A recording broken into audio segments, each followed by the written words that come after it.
Hey investors, it's Iggy from the Investing Iguana, welcoming you to another big picture, storytelling journey into the latest chess match between the titans of silicon, Broadcom and NVIDIA. Today, we dive deep into how Broadcom's new networking chip, called Thor Ultra, could upend the global AI infrastructure market and what it means for your investing decisions as the silicon war heats up.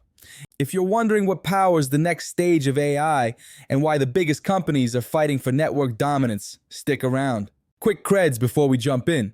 The Investing Iguana is proud to be ranked 8th in the 2024 Influential Tigers by Tiger Brokers, with over 1 million reads and 58,000 likes, more than 1,000 videos produced, and 600,000 watch hours racked up as of August 2025. My focus? US, Asian, and global markets with a plain English, scenario-driven style that brings big concepts down to street level. This script is adapted from my latest in-depth Substack deep dive. Check out the link in the description for full charts and written playbook. Here's the roadmap for our video. We'll open with the infrastructure behind modern AI and why networking chips matter. Next, we break down the custom silicon revolution, where Broadcom makes its mark. Then, we unpack the engineering magic and what separates winners from the rest. We analyze the battle lines in the AI chip landscape, summarizing key takeaways from tables and visuals. Finally, I'll close with my personal take and actionable insights for both US and global investors. Let's get started. Picture this: the world's most powerful AI models, think ChatGPT, Sora, or generative video, require not just fancy chips, but complex networks connecting hundreds of thousands of processes. It's a bit like building a superhighway between cities. You need all those routes and lanes working smoothly, or you get traffic jams and wasted potential.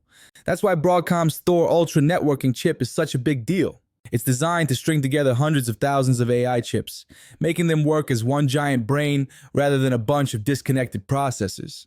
NVIDIA's GPUs do the heavy math, but without high-speed networking, all that computational muscle can't flex properly. Let me paint a quick market picture for you, echoing a table from the Substack. The AI chip market is exploding, from $28.59 billion in 2024 to a projected $283 billion in 2027. Data center networking alone is rocketing from $38 billion to $154 billion. NVIDIA, Broadcom, and AMD are the main gladiators here. Why is this urgent? Well, massive AI models don't just crunch numbers. They need to move gigabytes of data every second, game style. Any bottleneck in this highway slows everything down. That's where network chips like Thor Ultra come in, acting as the nervous system for the AI brain. Now let's talk customization. In the US, companies like Google, OpenAI, and Meta are racing to build enormous AI data centers, sometimes spending tens of billions annually. Standard GPUs work, but custom chips offer a strategic edge, letting big tech fine-tune hardware just for their mind-blowing workloads. Broadcom's strategy is to be the secret sauce provider, building custom silicon for those companies. This approach has made its AI business soar, with revenues jumping over 220% this past year, hitting $12.2 billion. Google uses Broadcom for chips powering its tensor processors, which serve as the backbone for advanced AI training. Visualizing this, one of my Substack tables shows how a 1 gigawatt data center might burn through $50 billion, with most of that sunk into chips. Broadcom's customization slashes costs and boosts efficiency, making them the weapon of choice for those who want an edge against NVIDIA's dominance. Pause for a screenshot cue. For all the deep dive charts and revenue breakdowns, check out the written Substack post linked in the description. Let's switch gears into Broadcom's engineering belly. Thor Ultra isn't just a minor upgrade, it doubles bandwidth from the previous chip model, meaning data flows twice as fast. Imagine replacing your old bicycle with a bullet train. In big AI labs, think San Jose, California, Broadcom engineers stress test these chips to withstand mind-bending power and heat loads. Teams don't just design chips, they build full systems around them, optimizing power use, packaging, and cooling. It's not just about putting a faster engine into a car, but rethinking the chassis, tires, and suspension so the whole vehicle handles the speed. Customers don't buy finished servers from Broadcom. Instead, they get reference designs for building their own turbocharged systems. For every dollar Broadcom spends on silicon, their partners invest another $6 to $10 ramping up infrastructure. That's huge leverage for the ecosystem. And it's why the race to build better chips is about more than just R&D budgets. So, where does this leave the big players? NVIDIA isn't sitting idle. Their networking technology, boosted by acquiring Mellanox, locks in a premium ecosystem where hardware and software play together like a well-rehearsed orchestra. Broadcom bets on open, flexible architecture and cost-effective alternatives. In one visual table from my Substack, here's how it stacks up. NVIDIA's edge is complete GPU network integration and a proprietary software stack optimized for their CUDA environment. Broadcom shines with open standards, Ethernet networking, and deep customization for partners. Cost-wise, Broadcom undercuts NVIDIA, which often prices at a premium. For US investors, this means the AI arms race isn't just about who sells the most GPUs, it's about who can build smarter networks and offer flexibility as AI workloads get more complex and distributed. Fast forward a few years, AI chips and networks are moving from text and voice apps to fully autonomous systems, generative video, and scientific computing.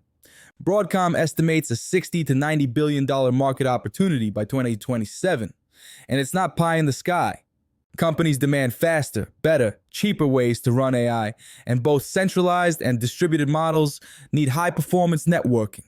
US and international investors need to watch this silicon war as it drives massive innovation and cost changes under the surface. The Thor Ultra launch isn't just a tech news blip, it's a sign that the competition for the AI backbone is just heating up. Here's where I bring it home. As someone who's tracked chips, data centers, and cloud transformations for years, I think the Broadcom versus NVIDIA showdown is about adaptability. In the US, policy shifts and massive capex plans from companies like Microsoft and OpenAI show how important flexible, scalable networking has become. Markets reward those who can adapt quickly to new demands, much like agile investors picking shifts before the crowd.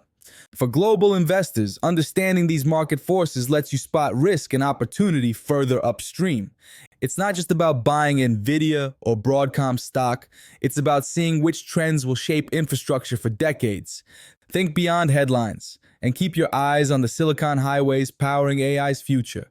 Actionable advice? Don't chase hype. Seek the stories where innovation unlocks value for core infrastructure. That's where tectonic changes happen, often before the world notices. Let's recap. Today, we explored how Broadcom's Thor Ultra aims to redefine networking inside AI data centers, potentially shifting billions in market share away from NVIDIA's entrenched position. We unpack the strategy, the competitive landscape, and the technology underlying the future of artificial intelligence. If you got value out of this breakdown, hit subscribe and join our Investing Iguana community. For the deep dive visuals and charts, check the Substack. Links in the description. We have a membership drive rolling, so consider joining for exclusive daily insights and playbooks.